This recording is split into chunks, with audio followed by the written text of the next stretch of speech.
So thank you all for joining us today. My name is Emily Kile. So we try to do these webinars once a month on a Wednesday. Mostly we have outside speakers because I do a lot of public speaking, and it's always interesting to hear other people and get different information other than what I can provide in our office.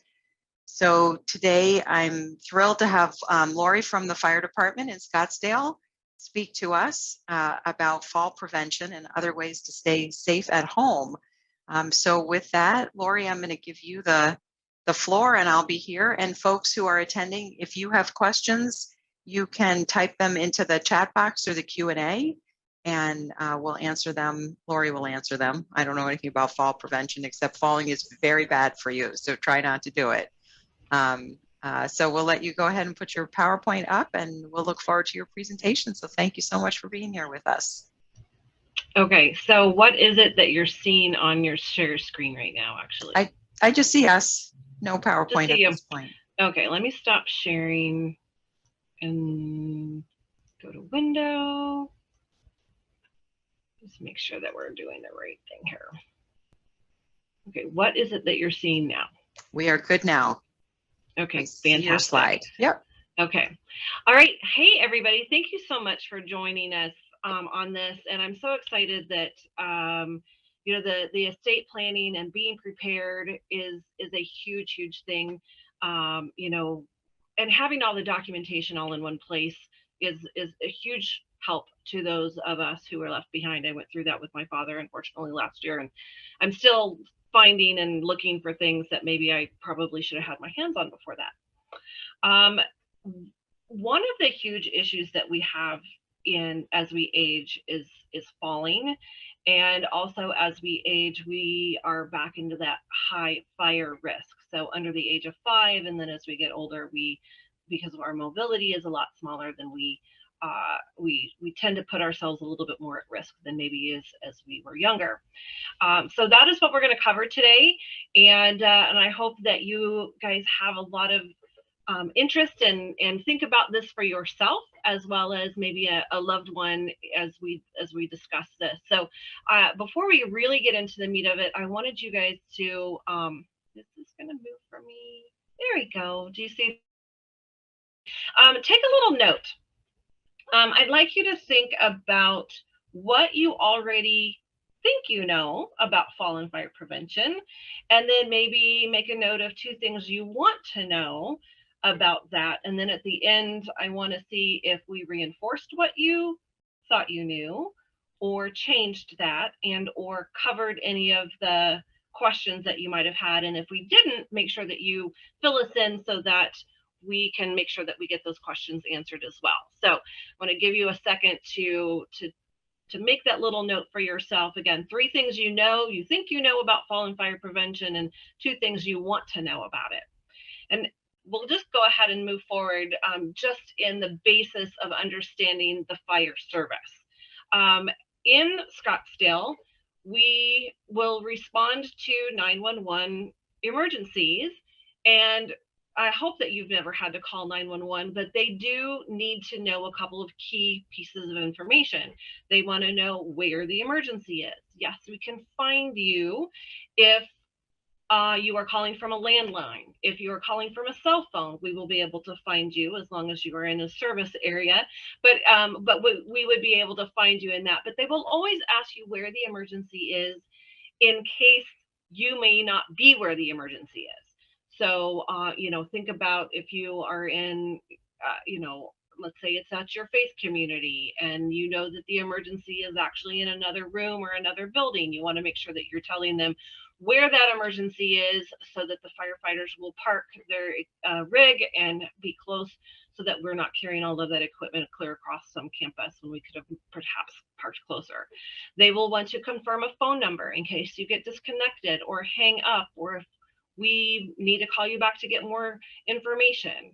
That is really key. If any of you are hiking, they may hang up, and then if the firefighters are still having a little bit of a challenge trying to find you out on those trails, the dispatcher may call you back to see if you've moved or get better information about where you might be. So we'll ask for that.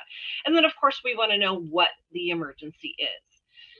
Now, in Scottsdale and in our area, the 911 call goes to the police department or the sheriff's department first.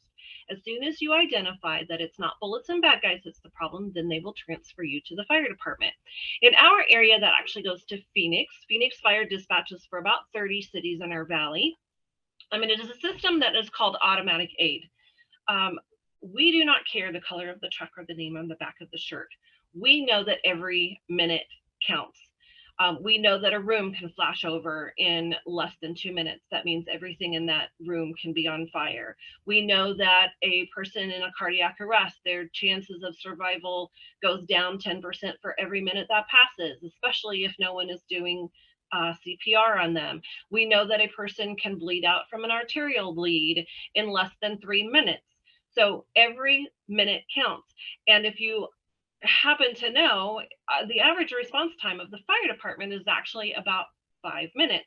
So we're already behind the 8 ball. So that's one of the reasons why we do a lot of training. And we'll talk about some of the other classes that I teach in case any of you have organizations that you'd like us to come to. But we teach CPR, bleeding emergencies. We teach a lot of these things because you truly are the first responders. You're the first people that can make a difference in changing the outcome of a situation. And then the emergency responders are the ones that can come and try to, resolve the issue to the best of our ability, and we hope to the best outcome. So, the question out there is, why does the fire department show up on a medical call? I don't know if any of you are from the East Coast, but we get that a lot from those who are transplants. They're like, it was a medical call. Why did the fire department show up? And really, that's because we are your pre-hospital care. We are actually the people providing you the medical care that you need. The ambulance is merely your ride. We will be on scene taking care of the situation until we stabilize the patient, and then we will put them in the ambulance and get them to the hospital. We have a mini emergency room worth of equipment on those trucks. We will be taking care of that individual until we know that it is safe to put them in the ambulance to get them to the hospital. So, you can be rest assured that we are going to be providing you the care, and we may be on scene for 30 minutes to an hour, making sure that that person is in good condition and everything. So why do we get called?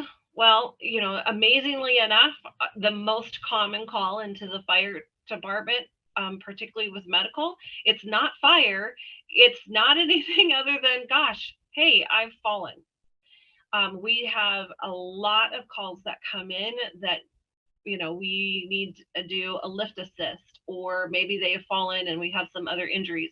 And of course we have cardiac events, but the biggest number of medical calls, particularly, and just in general calls to the fire department, is falls.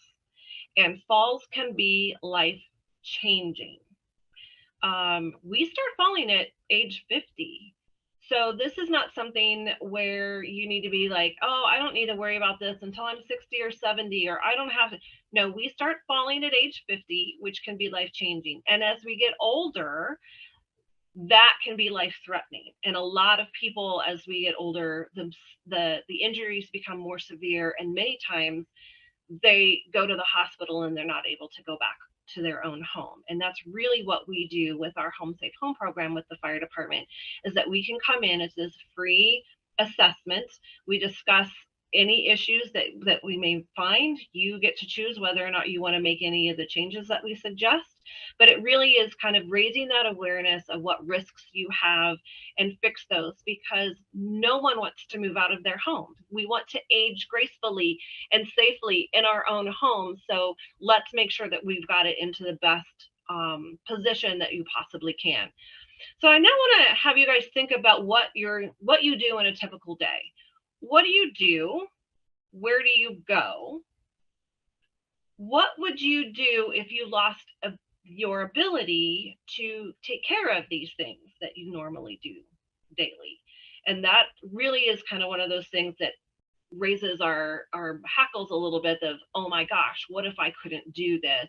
Now what? So kind of use that as your baseline of, okay, what do I need to do so I can continue doing those fun things? course, you know, chores and everything, I'd just rather hire those out, right? All right, some fall prevention facts. Every hour, more than 200 seniors are treated in emergency rooms for fall-related injuries. 20 to 30% of those people who fall suffer from moderate to severe injuries, including bruises, hip fractures, head trauma. The most common fractures are spine, hip, forearm, leg, ankle, pelvis, upper arms, hand. Those who fall, even those who are not injured, now have developed a fear of falling. So now we've created an unfortunate cycle. And as we begin to fear falling, we actually start falling more, which is kind of crazy. We have more than a third of adults over the age of 65 fall every year. Unfortunately, at least 25,000 older adults die as a result of falls, and the related deaths among older adults in the US has been rising steadily over the last decade. So again, we need to reduce your risk, and there are actually some pretty simple steps that you can take to make those things happen. At least reduce those risks and keep you safer. The crazy thing is, half to 2/3 of the falls occur at home, and that's actually where we have the most control over those risk factors and what can we do to make it easier for us. And then, of course, the leading cause of injury-related deaths. So what can we do? Well, let's first talk about who's at risk. So think about, you know, what does that mean? We've already kind of talked about age. The older you get, the higher your risk. Adults who are older than 85 are 4 to 5 times more likely to fall than adults 65 to 74. And we've already discussed the fact that we start falling at age 50. So again, let's think about the things that we can do to potentially prevent that. And then I want you to think to yourself, gender. Who's more likely to fall? Who's more likely to have significant injuries versus potentially fatal injuries? Do you have it in your head? All right, here you go.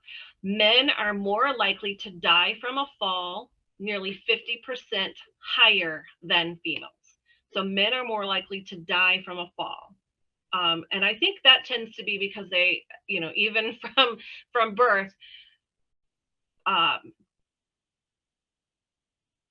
a little bit higher risk takers, and they tend to do things that maybe they shouldn't be, climbing ladders, doing things. My grandfather actually, this was the day of the TV antennas, climbed up on the roof of his house to fix the TV antenna, and I think he was in his 60s and fell off the roof and then ultimately died from his injuries. And that was when I was 3 years old. So if you can think about that, there's probably a lot of other risk factors out there that they tend to put themselves in.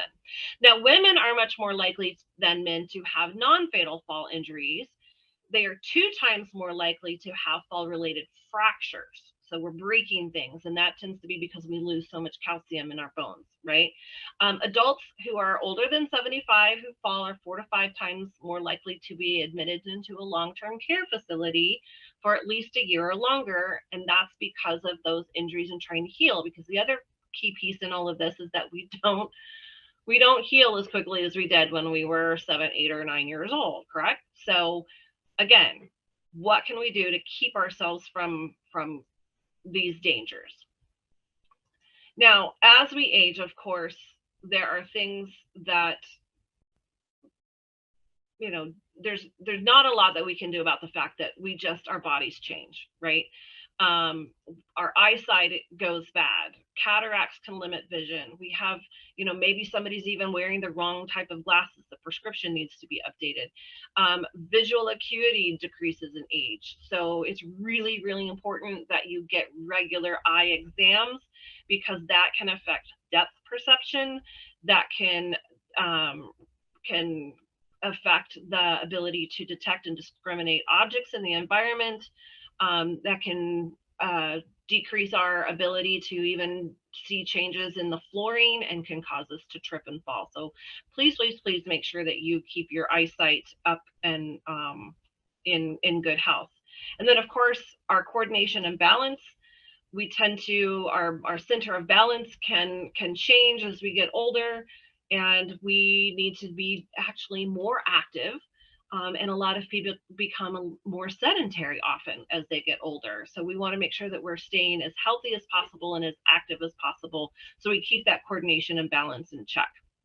But we can prevent falls, and we will go through 8 factors and things that you can fix in those situations just as easy from this presentation. And again, I would love for you to invite us into your home and help us come discuss with you some of those very simple things that you can change, but a real look at your environment, and not just kind of a anecdotal in this presentation here.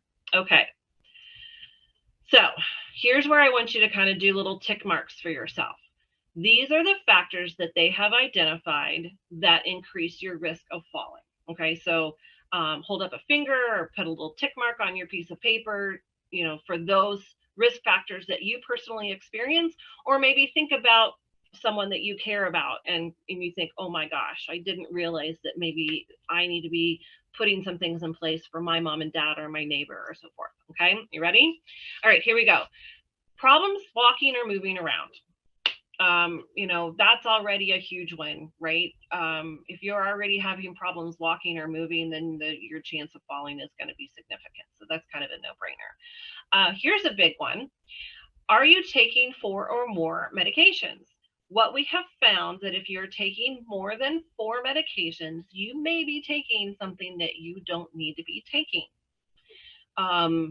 It happens because people are being prescribed medications, and maybe, there's so many heart medications out there, for instance, and maybe you're having some side effects to that. And you go back to your doctor and you say, I'm not feeling really great on this medication. And your doctor will then prescribe you something else. Sometimes people will not ask and continue to now take both of the heart medications. That's going to be a problem, right? We have people that have been on medications for years, and nobody ever thought to reevaluate those things and think, oh, you know what, you actually might not need to be on this prescription anymore. So we want to make sure that you have your physician or someone in your medical circle review your medications on a fairly regular basis to ensure that you are not taking something that you should not be taking anymore. And also that, the side effect issue, a lot of times people will come in and they'll be on a medication that's causing a side effect, and the physician will prescribe medications to handle that side effect, which now causes other side effects. So that's another issue. So again, please, please, please have someone reconcile your medications on a regular basis. Okay, next one is foot problems and or unsafe footwear. When my mom was alive, when I was growing up, she used to wear those really super high-heeled shoes and walk around on them, and she had the greatest balance in the world. But as she got older and then actually started suffering from some dementia issues, her shoe height, of course, went down. I don't know how many people actually wear high heels anymore since COVID, but she started wearing lower-heeled shoes. But those even were what she ended up calling stupid shoes, because they were not staying on her feet, and she ended up falling even just wearing those. So it is, as we age, we may need to be paying attention to the kinds of footwear that we have.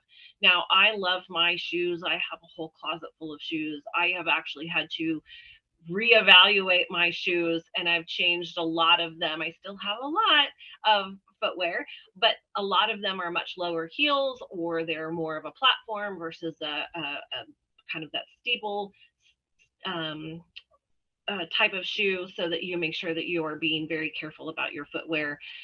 Also, I have some issues with numbness in my right foot. I have pinched nerves in my low back, which takes all the way down into my foot. And so there are some times when I actually have tingling in my heel, and I have to really think about, make sure that you have placed your foot carefully wherever it may be, especially if I am hiking. That's a bit of a challenge. Okay, fourth one, blood pressure drops when standing up. I don't know how many of you have ever experienced this. This can cause dizziness. So we want to make sure that you're being very careful, and take a moment when you stand, get your balance, and then move, because when our blood pressure drops and we have dizziness and we try to push through it, that can be pretty dangerous for many of them. Okay, next one is, we've already talked about this in a previous slide, problems with seeing. We want to make sure that our vision is as healthy as we possibly can, deal with any of those cataracts, make sure that your prescriptions are up to date with your eyewear. Okay. All right, so we've got 5 there so far. How many of you guys actually have any of those? All right, next ones. Here we go.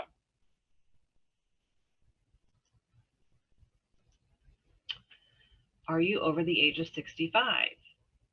Again, we start falling at age 50, but as we get older than 65, our chance of falling increases. Are you taking medications that help you sleep or calm your nerves? We found those to cause dizziness. So we want to make sure that you're being thoughtful about needing to take those types of medications, or just be aware that that is an issue. Difficulty getting in or out of the bathtub unassisted. Now, unfortunately, we have a lot of our lift assist because someone has fallen getting in or out of the bathtub or the shower. And I have to tell you that the bathroom is the last place I would ever want to have to call 911 and have assistance, because, you know, it's just a thing, right? So, you know, we want to make sure that if you are having those problems, that there's appropriately installed grab bars are in place. Maybe you need a tub bench that needs to be installed, making sure that your personal hygiene is not putting you at risk as well. Okay, problems with strength or sensation in your legs and feet. We kind of talked about that in the previous one. And then, of course, here's the big one. I talked about this vicious cycle. Have you slipped, tripped, fallen, or almost fallen in the last 12 months? There is actually scientific studies that show that our brain gets wired to fear being hurt, right? So if you have fallen, then it is already kind of wired to say, that was dangerous, that hurt, don't do that again. And so we start to be even more cautious, and almost to the point of putting ourselves more at risk than pushing through and building that strength back up and so forth. So falling, having already fallen, actually increases your risks. And it's interesting when we do these, when you have when we have the conversations with individuals, like, how many times have you fallen? And we even had some folks come in and do an assessment at my home, and my dad came in, and I do this for a living, but I still kind of with my father and his falling issues. And they're like, how often have you fallen in the last 2 to 4 weeks? And he's like, oh, only once. And I'm like, no, Dad, you've actually fallen a couple of times since then. So we want to make sure that people are being honest about how many times they've fallen, because that really also helps us determine, not that we want to take you out of the home, but what other modifications might be helpful to you. Okay, so those are 10 risks of falling. Let's check out this graph. If you have 0 health problems, your chance of falling this year is pretty low, which is good. Now, amazingly enough, as you increase even just by 1 increment, look how big that chance of falling increases. 1 health problem, you're already at a 20% chance. 2 problems, we're at 30%. Oh my gosh, you get to 3 of those health problems, your risk of falling is already at 60%. So we need to do something. A fall tends to increase our fear of falling. This fear, again, can lead to a decrease in activity, which reduces our mobility. Oh my gosh. And we also want to make sure that we understand that traumatic brain injury can be a thing too. We want to make sure that we are protecting our heads.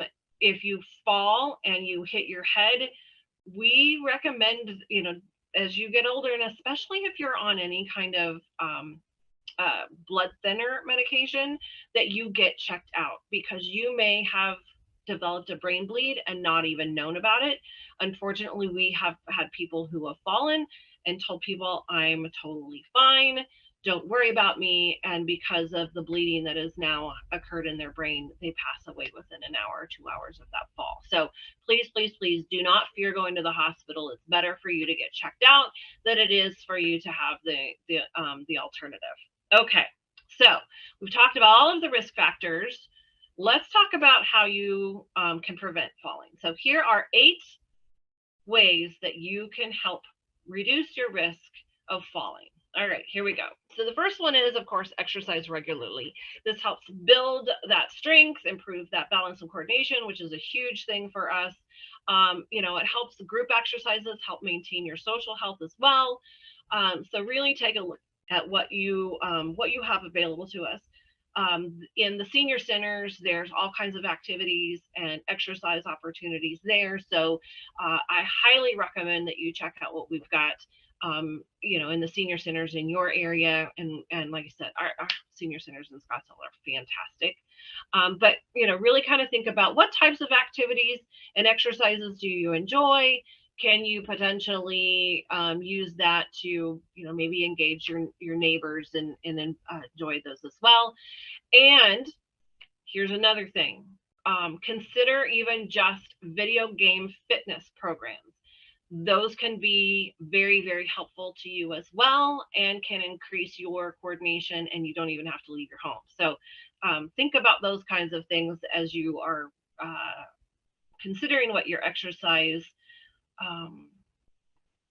routine would be, and I highly recommend having that conversation with your physician as well.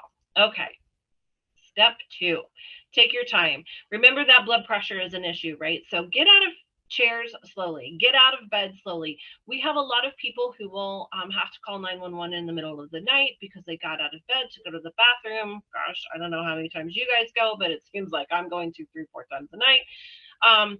And a lot of people, you know, because you've been prone and you sit up and you get up and you try to start moving, that blood pressure issue happens and they fall in. And if they're unable to get up, then we need to, the firefighters need to come in. So make sure that you are standing for a moment, getting that balance before you walk. Be aware of your surroundings and then stop moving or start moving. Some additional things to consider in this as well. Please be aware of any fall hazards like electrical cords, magazines, or newspapers, or even your pets that might be a challenge as you are getting up from your sitting position or even at night at bed. Okay. All right. Safety number 3. Keep your stairs, pathways, and walking areas clear. Making sure, again, those electrical cords, the shoes, the clothing, the books, the magazines, all of those things are out of your foot traffic. If you have stairways, make sure that you've got lighting at the top and the bottom. And if you have lighting along the sides, that's even greater. Please use your handrails.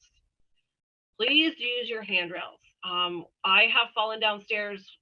In fact, I was just in Boston and I knew, based on what I had seen, I was like, one of these times I'm going to miss this step that was at the bottom.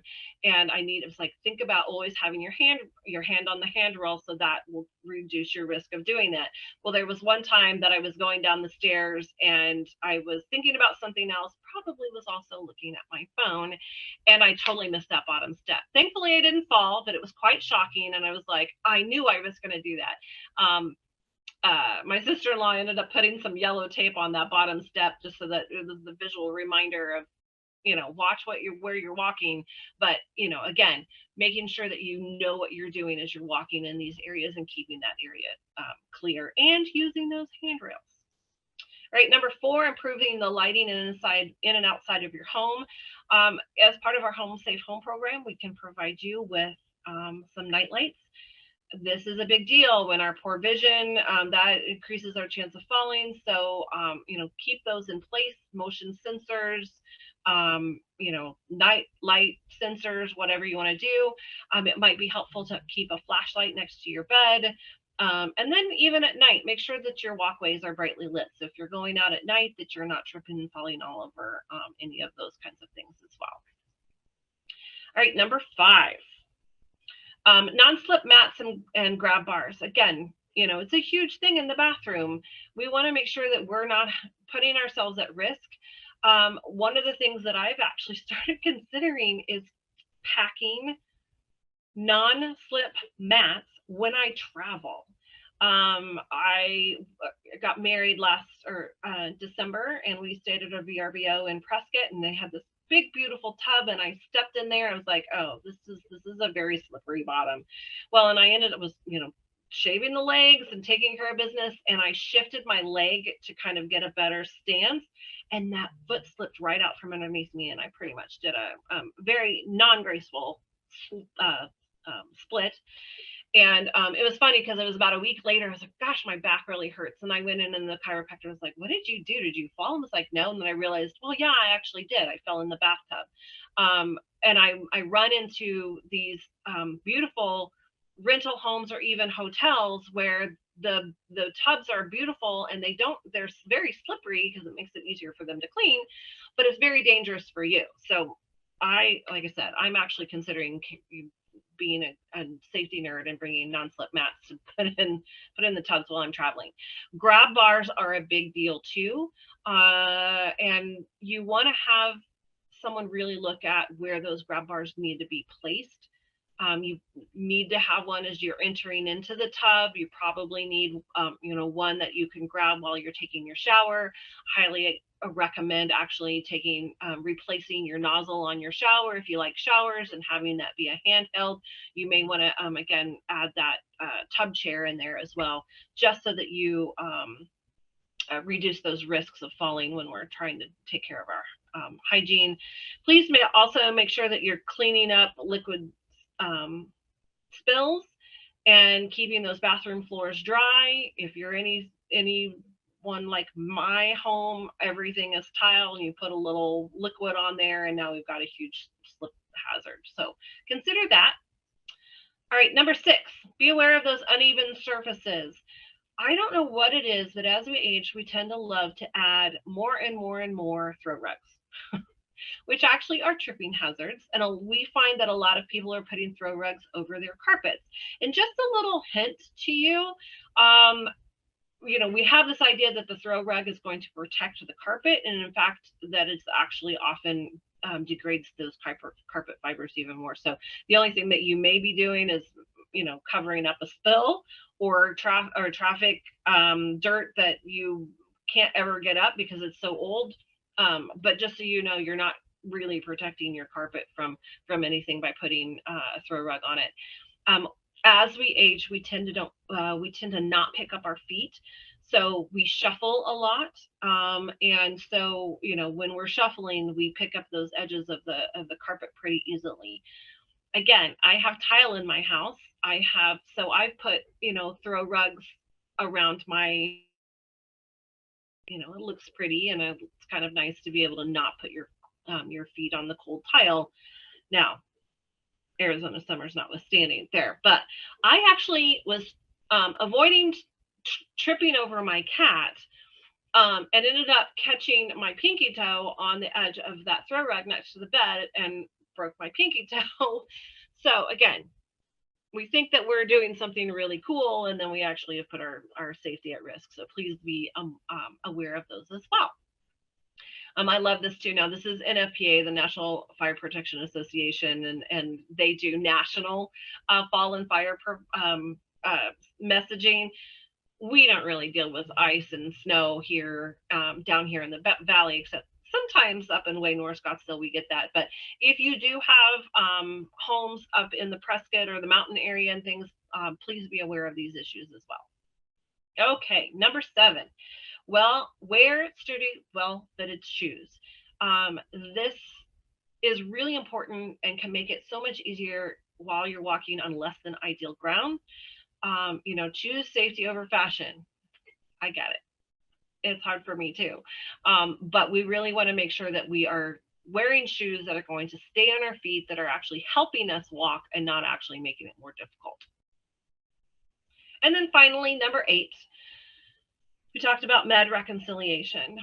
Keep your list updated and visible.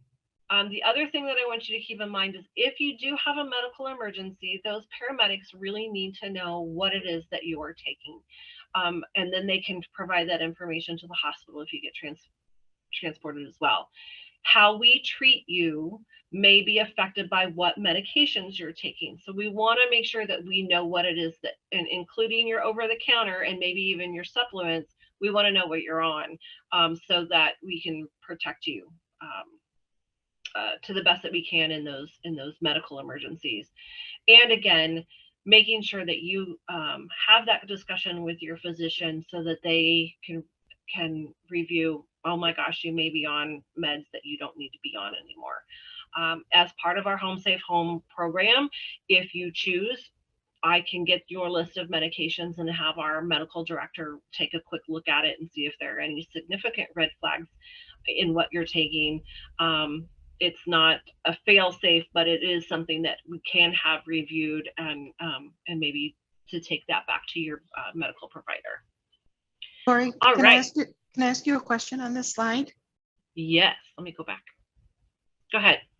So at the top, it says fall safety card. Is there an actual card that the fire department has that somebody could put on their refrigerator? Or what is the best way for folks to have important information that the firefighter or paramedic might see and find so that they would know what's happening, like somebody's on blood thinners or something else?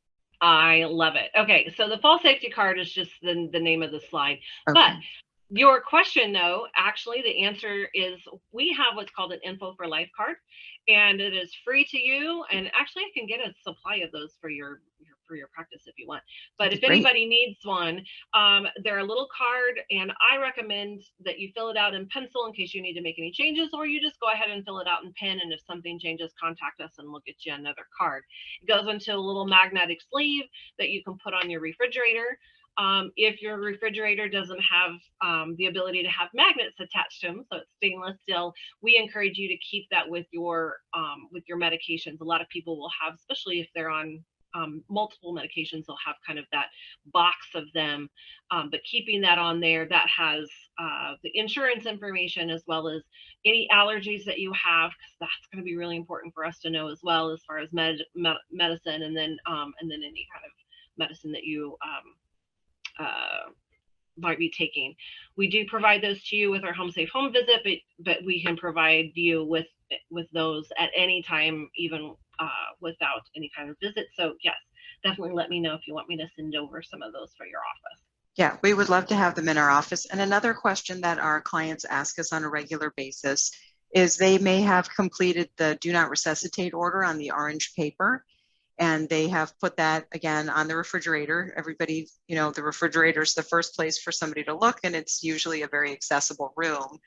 And they wondered if the paramedics came in and saw that DNR form, would they still attempt to resuscitate the person until they get them to the hospital and let the doctors make that decision? Or what happens if your folks see a DNR order on that refrigerator?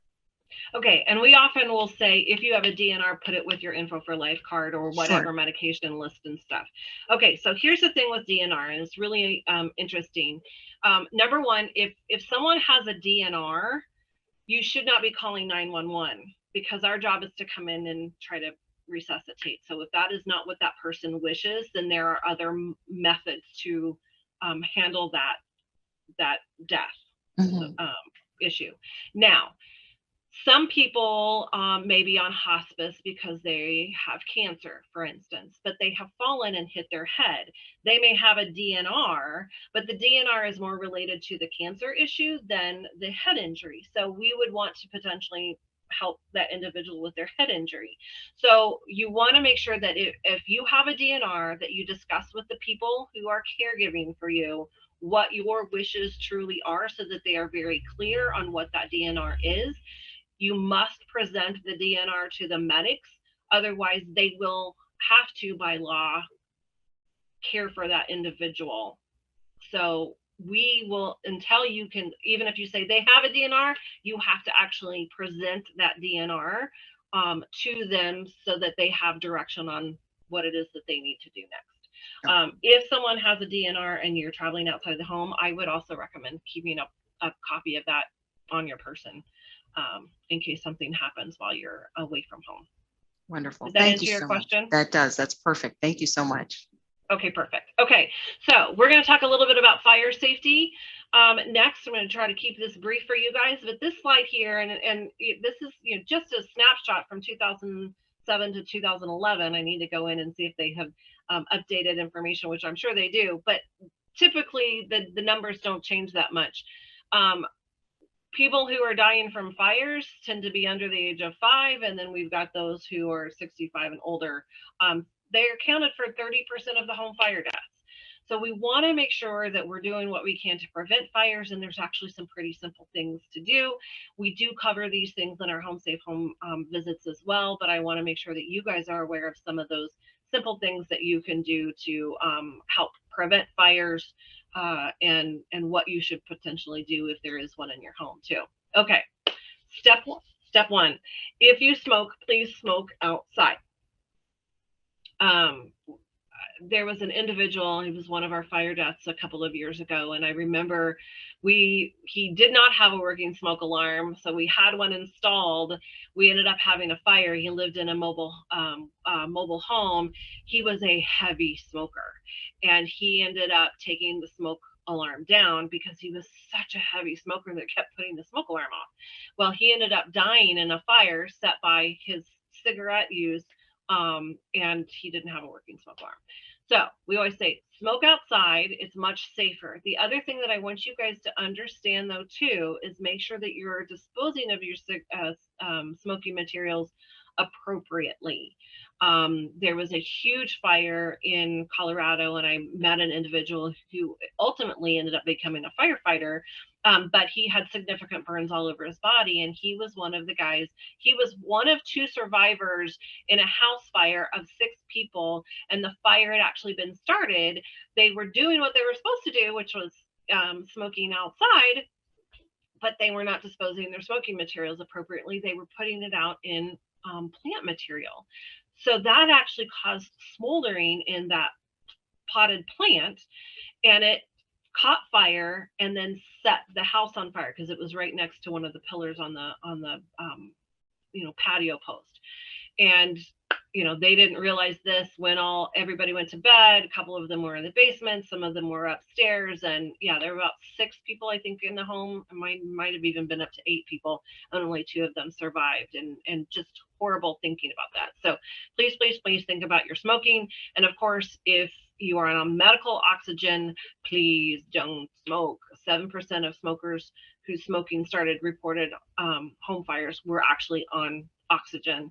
220 reported home fires per year, 77 associated deaths per year. So it is a big concern for us if you are on medical oxygen and you're still enjoying your cigarette material. So I'll leave that be for the moment. I used to say, we don't really use space heaters here in the valley, but actually last summer or last winter, I was using my space heater a lot. It was like, you know what, I'm going to keep my thermostat a little bit cooler. I don't need to heat up my entire house. I'm just going to use the space heater, and I actually loved it. Now, the problems with space heaters is you have to remember that you've got to give them space, right? They have to be at least 3 feet from anything that can burn. They can conduct heat and make something get so hot that it actually starts a fire. They don't have to be touching it, but they can produce enough heat that it could start a fire. So please, if you are using space heaters, that you're giving them the area around them the space that they need, including curtains, furniture, etc. Make sure that they are plugged directly into an outlet and not into any kind of extension cord. And just as a little stat for you, 53% of the heating fire deaths were because they were too close, combustibles were too close to the space heater. Crazy, huh? Okay, here's another one. Stand by your pen. So when you're in the kitchen, make sure that you are staying in the kitchen if you're cooking. Now, of course, if you're got your slow cooker, or maybe you're making a roast, but don't leave the house. Don't go take a nap. Don't go do any of that stuff if you're supposed to be cooking. Make sure that you know, if you're leaving because things have got to cook, that you remember that there's actually something cooking. So bring something with you or set some kind of timer so that you remember you've got to go back in and make sure that that any of that cooking fire risk is very low. If you have a pan that catches fire, slide the lid over it, turn off the burner. That's reducing that, you have to have three things to have fire, right? You have to have fuel source, you have to have oxygen, and you need to have some kind of heat. So if you turn off that, off the burner, we're taking away the heat source, right? And then sliding a lid over it takes away that oxygen. So we're doing the best that we can. Now, if something catches on fire and gets into your cabinets and you think that it's out, it's still really much better if you call 911 and let us come in with our thermal imaging cameras and just make sure that there isn't anything still kind of smoldering in your cabinets that might eventually ignite into another fire at some point during the day or evening and everything. Make sure that your sleeves are short or tight fitting. We're not going to be wearing our boho tops and stuff while we're cooking. We want to make sure that we're doing that. And I have to tell you, there's some really heavy pans out there. So if you are having any kind of issue with lifting, recommend to make it easier on yourself and maybe replace those with pans that are a little bit lighter. All right. When we go into schools, and I've had teachers ask me, why don't you talk about stop, drop, and roll anymore? And I think, and really what the challenge is because they talk about stop, drop, and roll. Preschoolers hear this all of the time, but really when we talk about it, it's like, what do you do when the smoke alarm goes off? And they'll tell us, stop, drop, and roll. I'm like, no, that's when you get fire on you. So if you have the smoke alarm going off, there's another action you need to take. But if for some reason you do have your clothes catch on fire, make sure that you are not running around, that you drop to the floor. You're taking away maybe that heat source because you're smothering out the fire by rolling around. Cover your face and, to protect that face. If you've got a bystander, have them cover you with a blanket or a fire blanket to help extinguish the flames and everything. Please remember that serious burns require medical help. Burns that blister are very serious. Get to a hospital so that you can have that taken care of. Burns over more than 10% of the body surface area, burns to the face or genitals, burns that completely encircle hands or feet. That means you need to get to the hospital so that we can take care of you and so that you can heal the best that you possibly can. Okay. Use cool water. If it's, if it's much smaller than that, we want to make sure that you're cooling the burn if you do get burned, and appropriately care for yourself so that you can heal the best that you can. Just as a little aside, the 3 layers of skin really determine when they talk about first, second, and third degree. So our first layer of skin is the epidermis. So kind of a contact burn, that's a first degree burn. If it goes into the second layer of skin, which is your dermis, that's where your nerves are. When it gets very painful, will blister. Might not scar in that, but still will take a little bit longer to heal. That is your second degree burn. And anything that goes into your third layer of skin, which is your subcutaneous, that is when you 100% will scar. You really need to have medical attention when you have a third degree burn. So just a little side anatomy lesson for you. Okay, number 5, smoke alarms and carbon monoxide alarms. Please make sure they work. Please make sure that you're testing them. If you have a high ceiling and you don't want to deal with your smoke alarm, at minimum replace those with your long life battery ones. They'll last 7 to 10 years, so you don't have to deal with them on a regular basis. I did that with my home. I have 2 very high ceilings, and I got tired of climbing ladders and being very fearful that I would fall from them while I was trying to change my batteries. So I said, let's replace those. Those tend to cost about $25 versus the other ones that cost maybe $5 to $10, and you still have to change those batteries out every year. Make sure they work. If you have smoke alarms in your residence that are more than 10 years old, you need to replace those we cannot guarantee that they will actually do the job that they're supposed to do, which is alarm you if there is smoke. Many of our homes are interconnected alarms, so make sure that you are replacing like for like. The interconnected really is important because if there's a fire in your kitchen and you're in your bedroom, you want to be alerted right away and not until the smoke travels down to you when you are in the bedroom and it's been smoldering, all of that. Carbon monoxide alarms are very helpful. If you have gas appliances, if you have a fireplace, if you have an attached garage, it's highly recommended that you get a carbon monoxide alarm. That way that if there's any kind of issues with that, you can be alerted. It is odorless and colorless, but it can make you super ill and can actually cause death if you are in that environment for too long. So please, please, please make sure that you have those things in place as well. All right, number 6, please consider, we do fire drills in school. We've done that all the time. You're supposed to be doing it in your in your offices. Know a plan of escape out of every single room in your house. It is fire code that any livable space has 2 ways out. That's a door, usually a window. That does not include your bathrooms, does not include your closets, but please make sure that you have some kind of way that you go into every room, especially those that you're in quite often, and go, if there was a fire and it was here, I could get out this way. If there was a fire here, I could get out that way. Make sure that you give yourself that space. Also consider, one of the things that you can do is shelter in place. And I highly encourage you to make sure that you're sleeping with your door closed. Smoke will travel to the least resistance, and there's proof after proof after proof of those shut doors have saved lives when the whole rest of the house is covered in smoke, which actually kills us faster than fire. And the person in the bedroom was actually safe, even though they were not able to escape out their window because perhaps they were on the 2nd floor. They're in a much better, safer position just by doing that.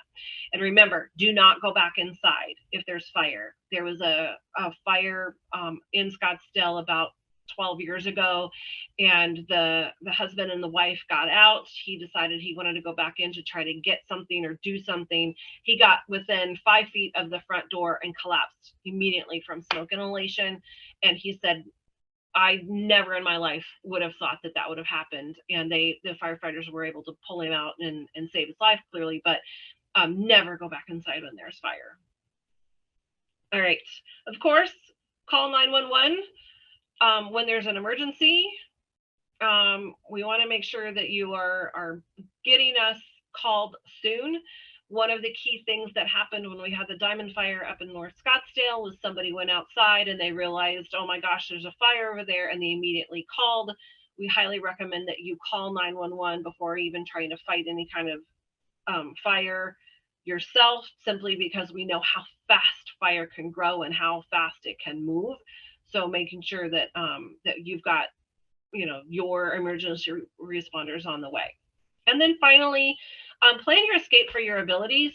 If you don't have a landline, make sure you have your cell phone with you next to your bed, so that you have the ability to call 911 if you are trapped by smoke or fire, or if you have an issue with systems. We have a list of those. If you think that's something that you would like to do, you choose which ones you want, but at least we have some resources there if you'd like to have that. And any other thing that you might need next to your bed, your walker, a cane, something like that, so that when you do stand up, you have all of those things close by you so that you are able to safely move about your home or escape if there's an emergency. Okay, so now I want you guys to look at your notes that you took at the beginning of our presentation. Were the 3 things that you thought you knew correct? I did have one question, Lori. You got it. Go for it. So somebody would like to know if you said something about if you have very high ceilings in your home, if there's any kind of special alarm that should go there. I imagine it's difficult to test if your ceilings are particularly high. So any suggestions on that? Yeah, so that was what I was saying, is that if you get the long life lithium batteries. They last 7 to 10 years. Mhm. Those are the ones that I would recommend putting up. You can put those throughout your entire home, but those are the ones that I said, I don't want to have to deal with this on a yearly basis. And they tend to start beeping at you at 2 o'clock in the morning, which is quite shocking anyway. So if you've got the 7 to 10 years, put your little note in your system. It's like, okay, we need to, and then in that 7 to 10 year mark, you don't change the battery. You actually change the entire unit. So you know that you have the highest technology and it's the best working item. And so look for those. And like I said, they tend to be a little bit more expensive than your regular ones, but those are the ones that have that lithium battery in place rather than your standard 9-volt battery. Wonderful. Thank you. Awesome. Any other questions? Well, this was awesome, Lori. Awesome. I learned a lot of things that I hadn't known. I mean, we all hear about the throw rugs and checking your batteries and things like that, but all the other information, just super helpful. Your knowledge base is incredible. So we are so thankful that you were able to give up some time to do this presentation for us today. Thank you so much. And thank you to all of your firefighters. Please tell them how much we appreciate that they are out there to help all of us. So thank you. You got it. So I want everybody to think about at least one thing that you can do to help reduce your risk of falls or to help your loved ones. Same with fire. What is something that you can do? Again, I highly recommend reaching out to us for a home safe home visit. We do have a program that's called Lock Boxes for Seniors. So if you're unable to answer the door in an emergency, we don't have to break down your door or window to get in. You know, they ask for a $25 donation if you make more than $25,000. That helps buy more lock boxes. We only use that if you're unable to answer the door, but gosh, it sure saves you from having to do repairs to your home in addition to, you know, dealing with whatever medical thing. So all of that is available on the City of Scottsdale Fire Department web pages. So if you go in and even just Google Scottsdale Fire Department lock boxes, it'll bring up the page, and there's a form on there and some phone numbers. And I did mention that we do have other classes, so I just want to put this little thing in there too. If you have other organizations that you are tied to or a group of friends, I ask for a minimum of 8 people if we can do it, to offer these. But you know, hands-only CPR, bleeding emergencies, what happens when you call 911, get really deep into that. Ready Scottsdale is our emergency preparedness, which is fantastic and usually tied, many times tied to our wildland fire prevention. And then if you do any hiking at all, we have an amazing 1-day, 6-hour program about desert first aid and how to kind of be prepared if you're going out on the trails and manage any kind of emergencies for that. So I so appreciate the opportunity to talk with you guys today. I hope that you got something out of it. And again, go to our website, let us know what it is that you need help with, and we'll take care of you. Wonderful. Thank you again so much. Enjoy the rest of the summer, and we'll see you soon. So thank you. Thank you to all of you attendees who joined us today. And this will be up on our website. So if you missed something or friends weren't able to attend, you can direct them there and they'll be able to see it. So everybody stay safe and stay cool. All right. Bye, everyone. Thank you so much.